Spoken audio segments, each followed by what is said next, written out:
Bertin Naoum, son nom ne vous dit peut-être rien, mais l'homme vient d'être classé 4e entrepreneur le plus révolutionnaire au monde, juste derrière Steve Jobs ou Mark Zuckerberg, le patron de Facebook, ou James Cameron, le réalisateur.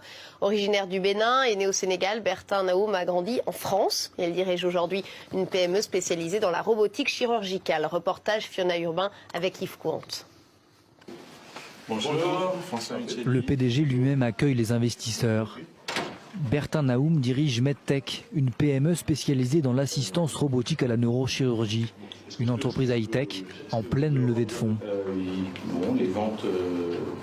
Il faut arriver à être plus persuasif que d'autres afin de les inciter à diriger leurs moyens sur notre société plutôt qu'une autre. Comment est-ce qu'on fait ? Et la tout-persuasion, c'est elle, Rosa. Donc là, le robot va se positionner de manière très précise selon la trajectoire pour pouvoir atteindre notre... Un robot capable d'assister un chirurgien lors d'une intervention dans le cerveau. La position.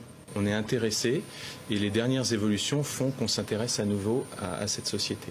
Et il n'est pas le seul. Selon la revue scientifique canadienne Discovery Series, Bertin Naoum vient d'être classé, grâce à ce robot, 4e entrepreneur le plus révolutionnaire au monde, juste derrière Steve Jobs, Mark Zuckerberg et James Cameron. Une grande surprise et en même temps une grande satisfaction. De la joie, effectivement, de voir la société qui est distinguée, reconnue.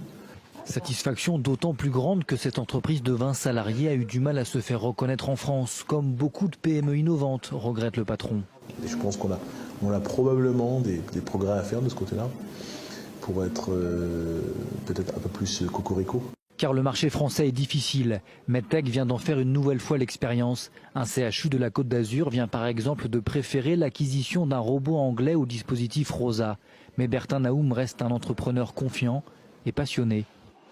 Moi j'ai découvert ce milieu il y a maintenant près d'une vingtaine d'années au sortir de mes études d'ingénieur. Et c'est vrai que ça a été une vraie révélation pour moi de constater comment la technologie pouvait être utilisée au profit de quelque chose de ô combien noble, à savoir le fait de soigner les patients, de soigner les êtres humains. Coût du dispositif, 300 000 €. Une quinzaine d'établissements dans le monde utilisent Rosa, comme cette clinique, depuis mars dernier. Le robot nous fait gagner du temps et surtout beaucoup de confort pour le patient. C'est un petit peu comme s'il nous montrait du doigt l'endroit à biopsier et plus que ça, il nous tient la main. Il nous porte l'instrument et puis finalement, nous, on fait le trou à l'endroit où il nous montre et on va faire notre biopsie à l'endroit où il nous montre. Bertin Naoum ne compte pas s'arrêter là. L'entreprise travaille sur un nouveau robot dédié cette fois à la chirurgie de la colonne vertébrale. La société française MedTech, que j'ai le plaisir de diriger, développe et conçoit des robots chirurgicaux qui rendent les opérations du cerveau plus sûres, plus précises et moins invasives.